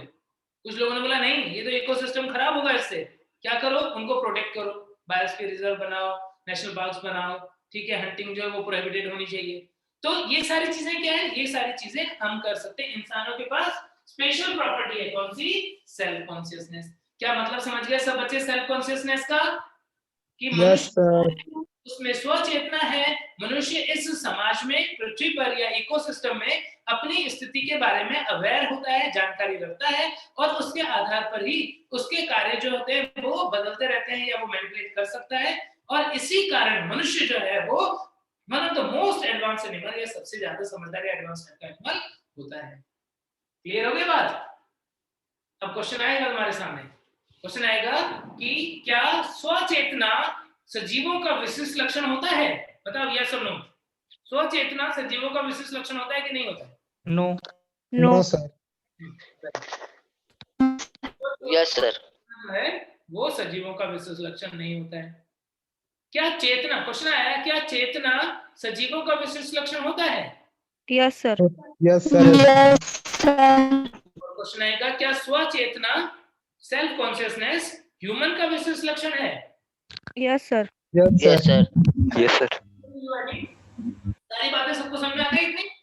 ये जो पॉइंट्स मैंने डिस्कस किए, ये सारे पॉइंट्स डिटेल में डिस्कस किए जो एनसीईआरटी में दिए हुए हैं। अब यहाँ पर जब नीट में क्वेश्चन आते हैं तो नीट में क्वेश्चन सिर्फ इतने पर ही नहीं आएगा, इसके अलावा भी है।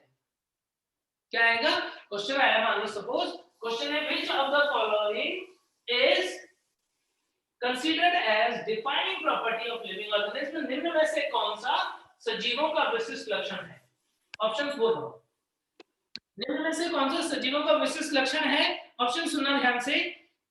पहला ऑप्शन दिया हुआ है, मान लो रेस्पॉन्स टू टच, यानी स्पर्श के लिए प्रतिक्रिया, पहला ऑप्शन दिया हुआ है। दूसरा दिया हुआ है प्रोग्रेसिव इवोल्यूशन, दूसरा फीचर दिया हुआ है मान लो। तीसरा फीचर दिया हुआ है सपोज सेलुलर ऑर्गेनाइजेशन, और चौथा फीचर दिया हुआ है सपोज लोकोमोशन। सर हिंदी में भी बताइए ना। हिंदी में बता रहा हूं। स्पर्श के लिए प्रतिक्रिया पहला ऑप्शन है, प्रोग्रेसिव इवोल्यूशन यानी कि सर थर्ड। उद्विकास, बढ़ना मतलब एक डायरेक्शन में उद्विकास होना, प्रोग्रेसिव डायरेक्शन में उद्विकास होना। तीसरा है कोशिकीय संगठन और चौथा है गमन। बताओ इनमें से कौन सा सजीवों का विशिष्ट लक्षण है?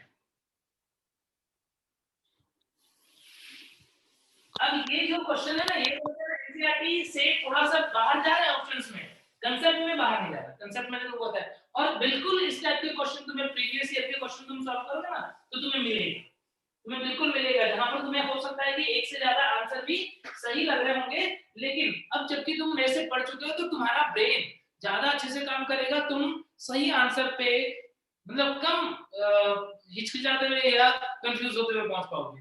तो यहाँ पर सारे के सारे बच्चे लाइन से फर्स्ट लाइन से सारे बच्चे थर्ड बोल रहे, एक बच्चे ने फर्स्ट बोला बस अभी। यहाँ पर थर्ड आंसर बिल्कुल सही है। अब यहाँ पर क्यों थर्ड आया? कुछ बच्चे बोले सर आपने तो रेस्पॉन्स टू टच भी तो बोला था अभी कि सब में होता है मोर और लेस। बिल्कुल सही, लेकिन अब ऑप्शन चूज करो। ऑप्शन चूज जब हम कर रहे हैं तो हम क्या देख रहे हैं, हमारे माइंड में सेलुलर ऑर्गेनाइजेशन की बात आई, इसके लिए हमने एक भी एक्सेप्शन नहीं पढ़ा, चाहे वो बैक्टीरिया से लेकर के इवन वायरस भी यदि लिविंग कंडीशन है वहां से लेकर के ह्यूमन तक, सब में सेलुलर ऑर्गेनाइजेशन होता है। टच की हम बात कर रहे थे, तो टच के बारे में जब हम पढ़ रहे थे तो हमारे माइंड में ऐसा भी आ रहा था कि कोई बेहोश हो गया टच के लिए रिस्पॉन्स नहीं कर रहा, आ रहा है तुम्हारे माइंड में ये बात? या फिर कोई बच्चा बोल रहा है प्लांट को यदि बहुत धीरे से टच किया, इतना धीरे से कि उसको इंजरी भी नहीं हुई, सेल को बहुत स्लाइट टच है। जब नर्वस सिस्टम तुमने पढ़ा होगा तो उसके अंदर तुमने ये पढ़ा होगा कि कोई स्टिमुलस जो है जब वो थ्रेशोल्ड से ज्यादा डिपोलराइजेशन कर पाता है, इतना पोटेंशियल चेंज कर पाता है, तभी क्या होता है, तभी कंडक्शन होता है इम्पल्स का। पढ़ा है क्या ऐसा? मैं पढ़ाऊंगा तुमको यदि चांस मिला तो, मैं नर्वस सिस्टम भी पढ़ाऊंगा तुम्हें। तो यहाँ पर क्या होगा, सेलुलर ऑर्गेनाइजेशन वाली जो बात यदि हम कर रहे हैं तो इसका कोई एक्सेप्शन नहीं है, बट टच के लिए हमें कुछ एक्सेप्शन जो है वो देखने को मिल सकते हैं जहां पर ऑर्गेनिज्म टच के लिए रिस्पॉन्स नहीं कर रहा है। ठीक है बच्चे, जो फर्स्ट बोल रहे थे ना उनको समझ में आ गया? सेकंड देखो, यदि हम बात करते हैं प्रोग्रेसिव इवोल्यूशन, क्या इवोल्यूशन जो है वो लिविंग ऑर्गेनिज्म का कैरेक्टरिस्टिक फीचर है क्या? इवोल्यूशन का मतलब जानते हो ना? इवोल्यूशन का मतलब होता है ऑर्गेनिज्म के अंदर एक बहुत ही लंबे टाइम में, एक लॉन्ग टाइम के अंदर ग्रेजुअली क्या होता है, एडवांसमेंट आता जाता है, उनके फीचर जो है वो अच्छे होते जाते हैं। विकास या उद्विकास, बिल्कुल सही रजनी बच्चे, उद्विकास या विकास। ठीक है, तो प्रोग्रेसिव इवोल्यूशन, हर एक जीव के अंदर टाइम के साथ में उद्विकास होता है कि नहीं होता है? क्या कोई एक्सेप्शन भी है क्या? क्या कोई ऐसे भी ऑर्गेनिज्म है जिनमें टाइम के साथ में इवोल्यूशन नहीं होता है? ऐसे ऑर्गेनिज्म को बोलते हैं लिविंग फॉसिल, जीवित जीवाश्म। सर एक सवाल पूछो। लिविंग फॉसिल नाम सुना है तुमने? Cycas. Cycas, yes very good बच्चे, साइकस कि जैसा बना एक बार आज तक उसी कंडीशन में है, उसमें कोई एडवांसमेंट नहीं हुआ, क्या बोलते हैं? Living fossil. हाँ, आर्कियोबैक्टीरिया वगैरह भी होते हैं ऐसे, बिल्कुल सही बोल रहे हैं। आर्कियोप्टेरिस नहीं बच्चे, आर्कियोप्टेरिस तो फॉसिल ही है। लिविंग फॉसिल वो होता है जो आज इस धरती पे एज लिविंग ऑर्गेनिज्म एग्जिस्ट करता है, लेकिन उसमें कोई उद्विकास नहीं हुआ। यानी हर एक ऑर्गेनिज्म के अंदर प्रोग्रेसिव इवोल्यूशन हो जरूरी नहीं है, कुछ में रिट्रोग्रेसिव इवोल्यूशन भी होता है। प्रोग्रेसिव मतलब एडवांस फीचर आना, अच्छे लक्षणों का आना। कुछ ऐसे भी ऑर्गेनिज्म है जिनके अंदर इवोल्यूशन में क्या हुआ पता नहीं क्यों, या किसी म्यूटेशन की वजह से क्या हुआ, उनके फीचर्स जो है वो डिटोरिएट हो गए या खराब हो गए या पीछे की तरफ चला गया, रिट्रोग्रेसिव इवोल्यूशन। सुना है ना? तो रिट्रोग्रेसिव इवोल्यूशन होना क्या होगा, यानी इसका मतलब ये वाला फीचर नॉर्मली तो लिविंग में प्रेजेंट होता है, बट 100% में प्रेजेंट हो ऐसा जरूरी नहीं है। एक्सेप्शन हमें मिल गया, इसीलिए ये करेक्ट आंसर नहीं होगा। इसका भी एक्सेप्शन मिल रहा था, ये भी करेक्ट आंसर नहीं है। लोकोमोशन, लोकोमोशन के एक्सेप्शन तो तुम्हें पता ही है, ट्रीज वगैरह जो है लोकोमोशन नहीं कर रहे, तो ये कैंसिल हो गया, इसका कोई एक्सेप्शन नहीं होगा। क्या आंसर हो जाएगा? थर्ड आंसर होगा। ये क्वेश्चन क्यों पूछा मैंने? ये क्वेश्चन मैंने इसलिए पूछा क्योंकि इस टाइप के क्वेश्चन नीट में आते हैं जहां पर बच्चों को एक से ज्यादा आंसर सही लगता है, लेकिन उस टाइम पे तुम्हें क्या करना होगा, उस टाइम पे तुम्हें बहुत लॉजिकली सोचना होगा, और जो आंसर सबसे बेस्ट, सबसे सुपीरियर लगेगा तुम्हें, उस आंसर को टिक करना होगा। क्लियर हो गई बात? अगले टॉपिक पर चले जाते हैं। अब इसके बाद में जब तुम इतना सारा पढ़ लोगे ना एनसीईआरटी से, तो फिर उसके बाद एनसीईआरटी का एक पैराग्राफ है, बहुत ही इंटरेस्टिंग भी है और बहुत ही इंपॉर्टेंट भी है, और बच्चे उस पैराग्राफ को समझ नहीं पाते और मोस्टली गलती करते हैं वहां पे। मैं तुम्हें ना एक क्वेश्चन के थ्रू पूछूंगा, एक क्वेश्चन के थ्रू पूछूंगा, सब लोग ध्यान से सुनना पसंद। The feature of or the property of cell is present in its constituent biomolecules। Hindi में बोल रहा हूं कि कोशिका के लक्षण या गुण, कोशिका के गुण इसे बनाने वाले जैव अणुओं में होते हैं। Property of cell is present in its constituent biomolecules. सही की गलत?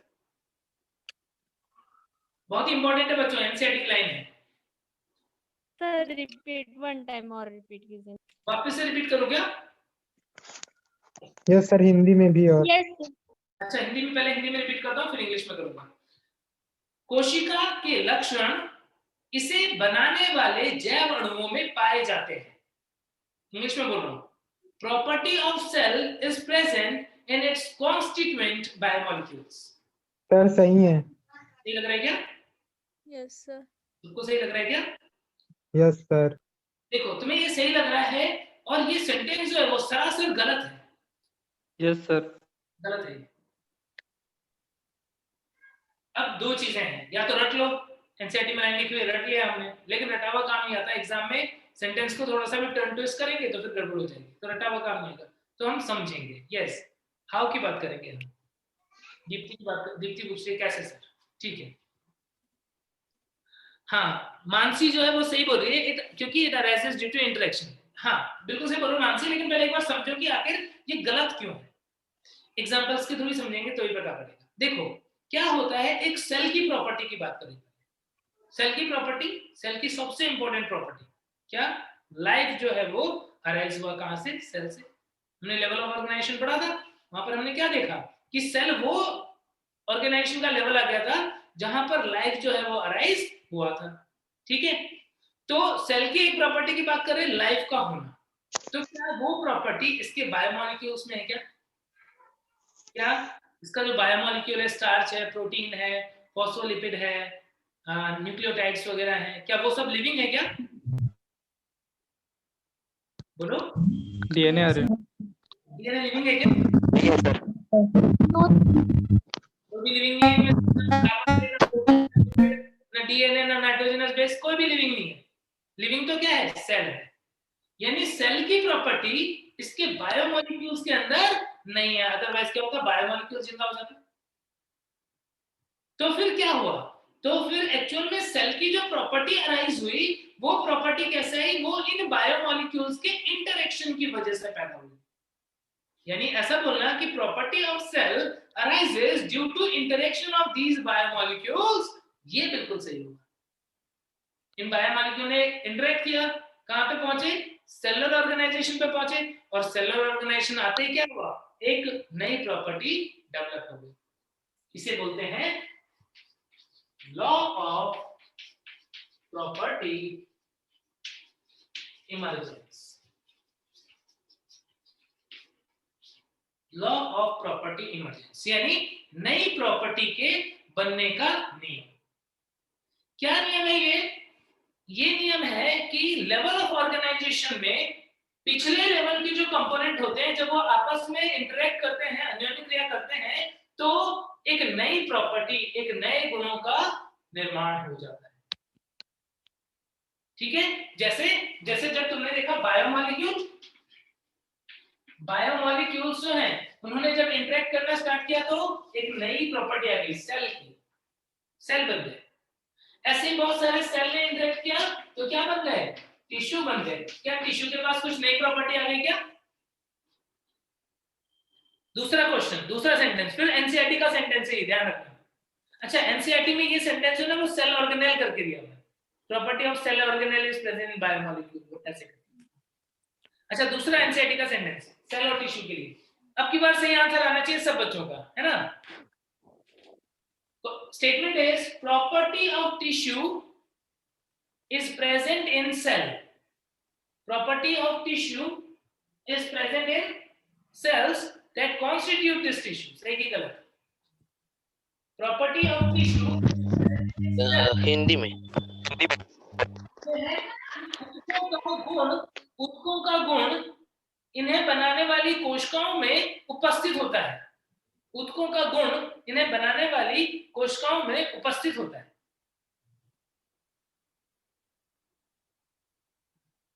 रॉन्ग है, सब बच्चे बोल रहे रॉन्ग, वेरी गुड, बहुत ही बढ़िया, बहुत ही बढ़िया, बिल्कुल सही समझ गए अब तुम, वेरी गुड बच्चे, सब लोग बहुत अच्छा आंसर कर रहे हो। इसका मतलब क्या हुआ यहाँ पर इसका मतलब हुआ कि टिश्यू जो है, एग्जांपल ले लें, क्या जाइलम एक टिश्यू है क्या? जाइलम एक टिश्यू है? Yes sir. Yes sir. Animal का भी ले सकते हैं, प्लांट का भी ले सकते हैं, प्लांट का ले लेते हैं। जाइलम एक टिश्यू है। अब मैं बोल रहा हूँ कि जाइलम का गुण क्या है, मेन प्रॉपर्टी क्या है कि जाइलम जो है वो प्लांट के अंदर एक सपोर्ट और पानी को ऊपर ले जाने वाला टिश्यू है, जिसकी वजह से वाटर कंडक्शन होता है, वास्कुलर टिश्यू, ये गुण है उसका, ये प्रॉपर्टी है उसकी कि पानी को ऊपर ले जाना है और प्लांट को थोड़ा मजबूत रखना है। अब मैं बोल रहा हूँ कि जाइलम की जो गुण है वो जाइलम को बनाने वाली कोशिकाएं कौन कौन सी है? जाइलम को बनाने वाली कोशिकाएं कौन कौन सी बताएगा? Tracheid, vessel, xylem parenchyma. Very good बच्चे, xylem parenchyma and xylem xylem yes बच्चे, वेरी गुड। तो जाइलम के लक्षण जो है वो क्या है? सिर्फ ट्रैकिड के लक्षण हो सकते हैं क्या? सिर्फ वेसल के हो सकते हैं क्या? सिर्फ पेरेन्काइमा के हो सकते हैं क्या? सिर्फ फाइबर के हो सकते हैं क्या? कि इन सब के मिला के होंगे? मिलाकर जाइलम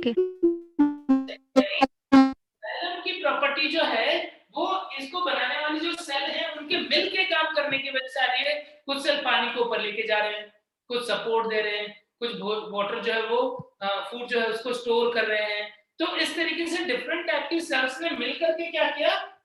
एक टिश्यू बनाया। तो हम क्या बोलेंगे? The correct sentence will be property of tissue arises due to interaction of cells that constitute the tissue, यानी ऊतकों का लक्षण इन्हें बनाने वाली कोशिकाओं के आपस में अन्योन्य क्रिया करने से उत्पन्न होता है। समझ में आया सुनीता बच्चे? तुमको समझ में आया कि ऊतकों का जो गुण होगा वो कैसा आएगा? उसको बनाने वाली कोशिकाओं के आपस में अन्योन्य क्रिया करने से आएगा। ऐसे ही कोशिका का गुण जो है वो इसे बनाने वाले बायोमोलिक्यूल या कोशिका अंगकों के आपस में इंटरेक्शन की वजह से आएगा। क्लियर है सब बच्चों को? यस समझ गए ना? ठीक है, तो ये दो पर्टिकुलर सेंटेंस हैं जो एनसीईआरटी में दिए हुए हैं। आज तुम जब एनसीईआरटी पढ़ोगे बच्चों तो तुम्हें ये बात वहां पर लिखी हुई मिलेगी, तो बिल्कुल भी कंफ्यूज नहीं होना, अपने माइंड में एग्जांपल लेके चलना है। जब टिश्यू वाला पढ़ोगे तो जाइलम और उसके कंपोनेंट का एग्जांपल माइंड में लेकर के चलना। जब तुम सेल वाली लाइन पढ़ोगे या सेल ऑर्गेनेल वाली लाइन पढ़ोगे तो cell organelle lipid, carbohydrate, protein से बना है, उसकी प्रॉपर्टी अलग होती है, और इन जो बायोमोलिक्यूल हैं उनकी प्रॉपर्टी अलग होती है, उसको लेके चलना। ठीक है बच्चों, तो ये हमारा जो प्रॉपर्टीज वाला पार्ट था, लिविंग की प्रॉपर्टीज वाला पार्ट, वो हमने कंप्लीट कर लिया है। ठीक है, अब हम इस चैप्टर के सेकंड पार्ट पे चलते हैं। हम पढ़ रहे थे लिविंग वर्ल्ड। लिविंग वर्ल्ड में एक चीज तो क्या है, लिविंग को समझना। लिविंग को समझ लिया हमने कि लिविंग की क्या प्रॉपर्टी है, किस तरीके से हम डिफाइन करेंगे। अब बात करते हैं लिविंग के वर्ल्ड की, यानी कि डिफरेंट टाइप के एनिमल्स जो अर्थ के ऊपर प्रेजेंट है, उन सबकी स्टडी यदि हमें करनी है। अब इस चैप्टर में तो हम सारी स्टडी नहीं कर पाएंगे, वो तो हम डिफरेंट चैप्टर्स के अंदर करेंगे। बट जब हम यहाँ पर बात करें कि जब हमें उन लिविंग की स्टडी को करना है तो उस स्टडी को आसान बनाने के लिए क्या तरीके अपनाए गए हैं, या उस लिविंग की स्टडी करने के लिए क्या क्या रूल्स हैं, क्या क्या सिस्टम्स बनाए हुए हैं जिससे कि हम उनको इजीली स्टडी कर सकते हैं, उनके बारे में बात करेंगे। मतलब हम लोग क्लासिफिकेशन, टैक्सोनॉमी, इन सब चीजों के बारे में यहाँ पर थोड़ी सी बात करने वाले हैं। तो सबसे पहले यहाँ पर हम बात करते हैं बायोडायवर्सिटी। बायोडायवर्सिटी बायोडायवर्सिटी का मतलब क्या है, लिख सकते हो क्या? बायोडायवर्सिटी का मतलब लिख के बताओ चैट में। What is the meaning of biodiversity? एक सेंटेंस में डिफाइन करना हो यदि बायोडायवर्सिटी। जैव विविधता। जैव विविधता, वेरी गुड बच्चे। यानी किसमें विविधता? जीवो। जैव विविधता मतलब किसमें विविधता? जियो जियो और जीवो जीवों में पाई जाने वाली विविधता, वेरिएशंस। हाँ, different type of organism, life forms. Very good बच्चे। जीवों में विविधता, वेरी गुड बच्चे। अब मैं यहाँ पे तुम्हें ना एक बहुत इंपॉर्टेंट कंसेप्चुअल बात बताऊंगा। जो स्टार्टिंग फर्स्ट चैप्टर है, ये फर्स्ट चैप्टर में हम पढ़ रहे हैं, और इसकी डिटेल कहाँ पर आती है? इस चैप्टर की डिटेल, इस चैप्टर की डिटेल 12th के लास्ट क्लासिफिकेशन। इकोलॉजी में पढ़ते हो ना, बायोडायवर्सिटी एंड कंजर्वेशन। स्टार्टिंग हम यहाँ से कर लेंगे और एंड कहाँ करेंगे? 12th का जब लास्ट चैप्टर पढ़ेंगे बायोडायवर्सिटी एंड कंजर्वेशन, तब एंड करेंगे। तो जैव विविधता क्या होती है वहां पे जब तुम पढ़ोगे, मैं अभी से तुमको बता रहा हूँ वो बात जो बहुत इंपॉर्टेंट है, जो तुमको लास्ट में समझ में आएगी, बट मैं स्टार्टिंग में ही तुमको बताऊंगा कि बायोडायवर्सिटी का मीनिंग हम अपने माइंड में क्या लेके चलते हैं? जीवों में विविधता। जो अभी बच्चे बोल रहे हैं ना कि जीवों में विविधता, डिफरेंट लाइफ फॉर्म्स, ये सारी चीजें, लेकिन एक्चुअल मीनिंग वो नहीं है। एक्चुअल मीनिंग कौन सी है? जो बायोलॉजी टर्म समझते हुए हमने समझा था वो लाइफ के अंदर, लाइफ के किसी भी लेवल पे, यानी बायोलॉजी के किसी भी लेवल पे जो डायवर्सिटी होती है उसे हम बायोडायवर्सिटी बोलते हैं। Means biodiversity also includes diversity in biomolecules, diversity in different type of cells, diversity in different type of tissues, diversity in population, communities, ecosystem, वो सारा भी बायोडायवर्सिटी में आता है। अब कुछ बच्चे तो जिन्होंने 12th पढ़ा हुआ है वो बच्चे तो रिलेट भी कर पा रहे हैं, जिन बच्चों ने पढ़ा है वो तो रिलेट भी कर पा रहे हैं कि 12th क्लास में उन्होंने ऐसा पढ़ा है कि बायोडायवर्सिटी जो है उसमें हम जीवों में विविधता सिर्फ जीवों के स्पीसीज, जाति में ही नहीं, बल्कि उनके अंदर जो बायोमॉलिक्यूल है, उनके अंदर जो जीन्स प्रेजेंट हैं, या उनके अंदर जो अलग अलग प्रकार की कम्युनिटीज होती हैं, समुदाय होते हैं, उन सब के अंदर उनमें जो विविधताएं होती है उन सबको इंक्लूड करते हैं बायोडायवर्सिटी। ये तो क्या बात हुई? ये तो बहुत एक्यूरेट बात हुई।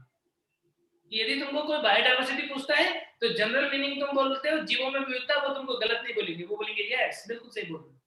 लेकिन यदि तुमको एग्जैक्ट मीनिंग जाननी है जो 100% सही है, वो क्या होगा? Diversity in the living world, diversity in the living world. और लिविंग वर्ल्ड में तो बायोमॉलिक्यूल से लेकर के इकोसिस्टम, बायोम तक सब आते हैं। तो वो सारे के सारी चीजों में विविधताएं जो होंगी उन्हें हम एग्जैक्टली बायोडायवर्सिटी बोलेंगे, ठीक है? लेकिन यहाँ पर नस्ल में भी, हाँ बिल्कुल सही बोल रहे हो बच्चों, नस्ल में भी जो डिफरेंस है वो भी बायोडायवर्सिटी है।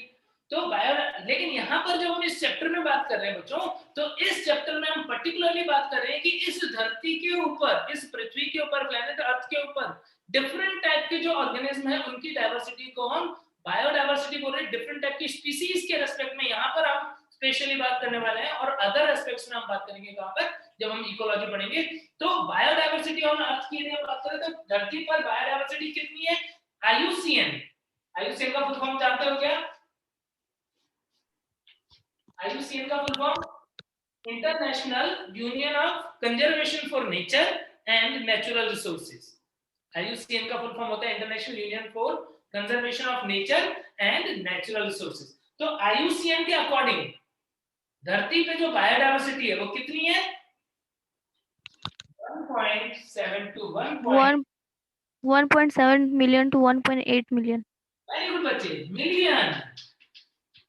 कई बार ना एग्जाम में क्वेश्चन गलत करवाना होता है ना मुझे, तो मैं ऑप्शन में ना क्या देता हूँ कि अर्थ पे बायोडायवर्सिटी कितनी है, ऑप्शन देता हूँ 1.7 बिलियन, 0.2 बिलियन, 1.7 मिलियन। तो बच्चों को ना बिलियन और मिलियन में कंफ्यूज करता हूँ, है ना? तो ये बात ध्यान रखना, कोई तुम्हें कंफ्यूज कर सकता है बिलियन और मिलियन में, बट बहुत ध्यान से याद रखना मिलियन वाला आंसर होगा। 1.7 to 1.8 मिलियन डिफरेंट टाइप की स्पीसीज जो है उसकी वो रिकॉर्डेड है आपके ऊपर अभी तक, किसके अकॉर्डिंग? IUCN के अकॉर्डिंग। इस बायोडायवर्सिटी में भी एनिमल और प्लांट की यदि हम बात करें बच्चों, इस बायोडायवर्सिटी में भी एनिमल और प्लांट की डायवर्सिटी की यदि हम बात करें तो कौन ज्यादा है, एनिमल की प्लांट? डिफरेंट स्पीसीज की बात कर रहे हैं तो एनिमल्स की डिफरेंट स्पीसीज ज्यादा है कि प्लांट की डिफरेंट स्पीसीज ज्यादा है, बताओ। एनिमल्स। Sir, animals. ये पता है अराउंड 1 और अराउंड 0.5 मिलियन। इतनी भयानक डिफरेंस। एनिमल की डाइवर्सिटी इतनी ज्यादा है, प्लांट की डाइवर्सिटी इतनी कम है, ऐसा क्यों? इसका रीजन क्या है? इसके बहुत सारे रीजन हैं। सबसे पहला रीजन की बात करूं यदि मैं, तो एग्जांपल से हम समझ सकते हैं कि जैसे मान लो सपोज तुम एक पर्टिकुलर जगह पर रह रहे हो, तुम्हारे गांव में क्या हुआ, बाय चांस किसी रीजन से कुछ नेचुरल कैलेमिटी आ गई, मान लो सूखा पड़ने लग गया, सूखा पड़ने लग गया बहुत भयानक। तो सूखा पड़ने लग गया, तुमने देखा अब तो यहाँ पर ना पानी बचा है ना कुछ अनाज हो पा रहा है, अब तो जीना जो है वो मुश्किल हो रहा है। तो तुमने क्या किया, तुमने मुझे बताया कि सर हमारे यहाँ तो ऐसा गड़बड़ हो रहा है बहुत, मैंने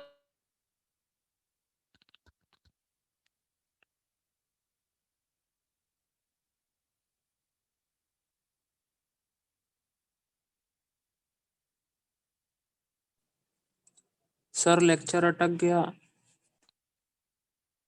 yes sir.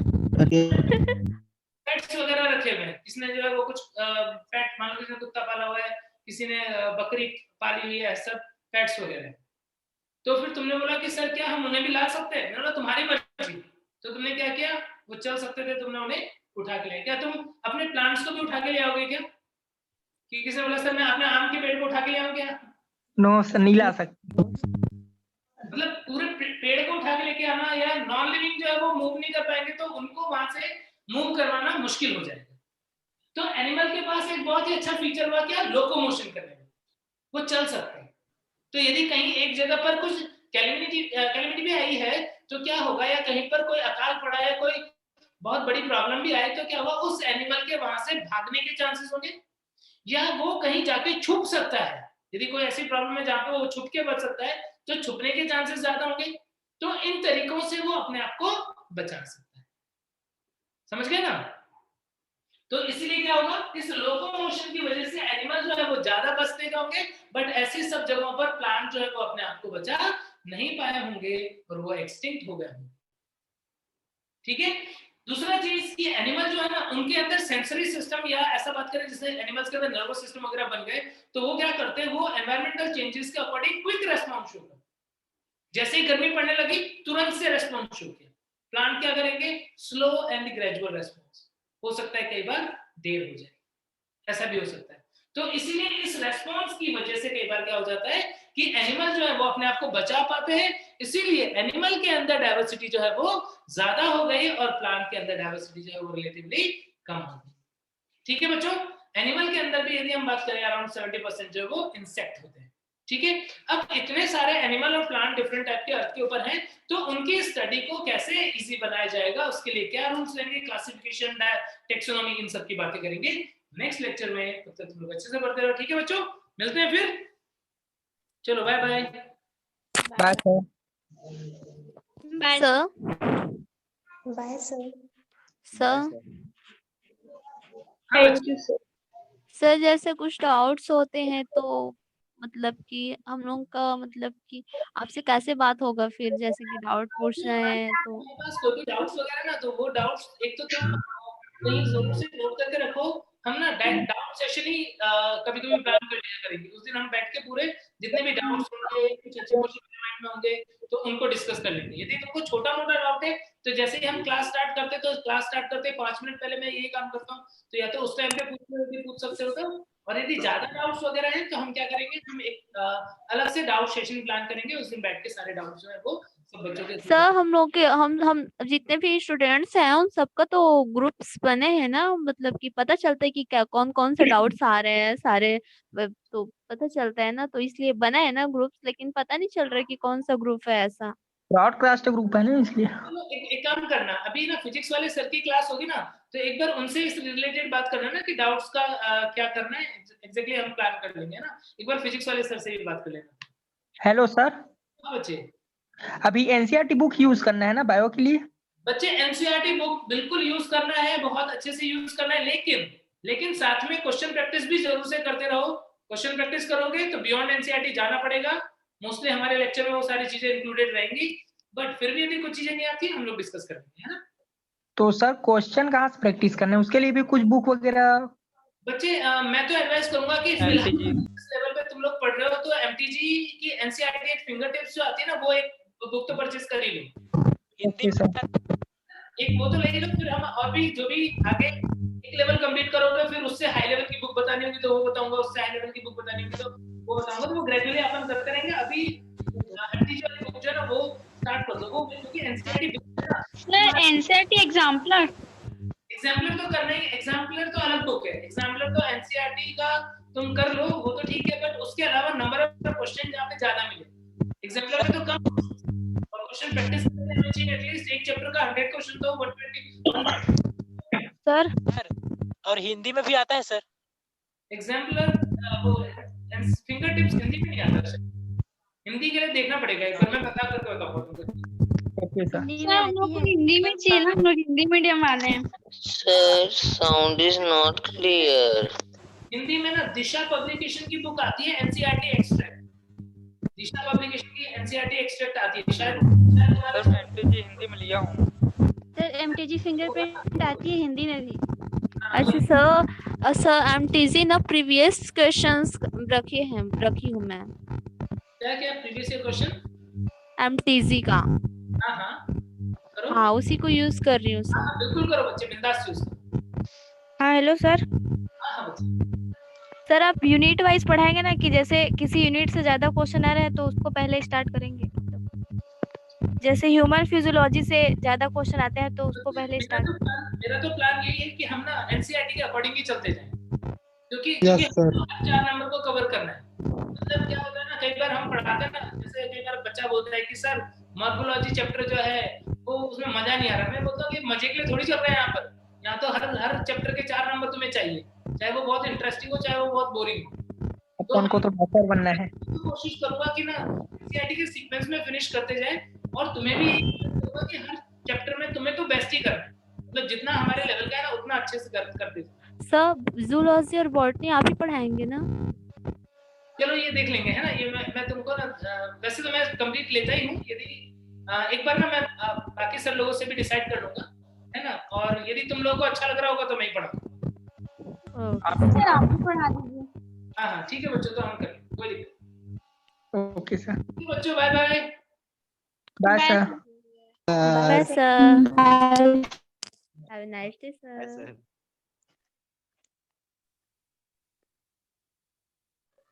Happy birthday to you.